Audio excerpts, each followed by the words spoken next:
I have the same question to you, but I wanted to add something else. Sorry, Trump will have press conferences. He did have one, but he also made an allegation that there were no guns on January 6th, bolstering his support for pardons, that Hezbollah may have played a role in January 6th, and that the person shot trying to enter the House chamber was shot for no reason at all. You're on the committee. How do you respond to what seems to be the rewriting of that day? Well, this is not new for Donald Trump. He is trying to rewrite history and suppress the truth. That is exactly why he does not want the special counsel's report released down in Florida, and it is exactly why he continues to spread lies about January 6th. But let's talk about the weapons that were on campus on January 6th. People were arrested with bear spray, and people were arrested with tasers and brass knuckles.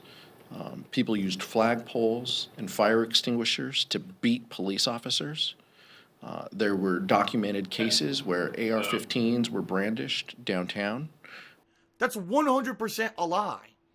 If you do 5 minutes of research, you'll get the truth and see how completely different the truth is. There were collections, as we heard testimony in the January 6th committee, collections, mounds of things that Secret Service would not allow into the area around the former president's speech when he was near the ellipse. That's what was happening here 4 years ago. People were bringing weapons. There was also a cache of weapons found in a car, earlier in the day, as we know, and was publicly reported.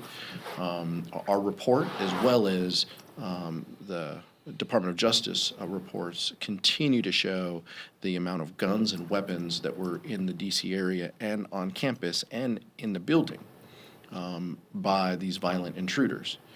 Now, the president can say anything he wants. He's entitled to do that. He's not entitled to his own set of facts, and so that's on us. That's our responsibility to continue to provide that information to the public. And whether it's Donald Trump or Barry Loudermilk or Mike Johnson, we're not going to allow anyone to rewrite history or have their own set of facts. Donald Trump does this all the time. He tries to convince you, what you were seeing did not happen, and he's doing this time and time again. The American public, our job is to give the American public our perspective and the truth as we lived it and as we see it. There were documented cases where AR-15s were brandished downtown. What are you doing?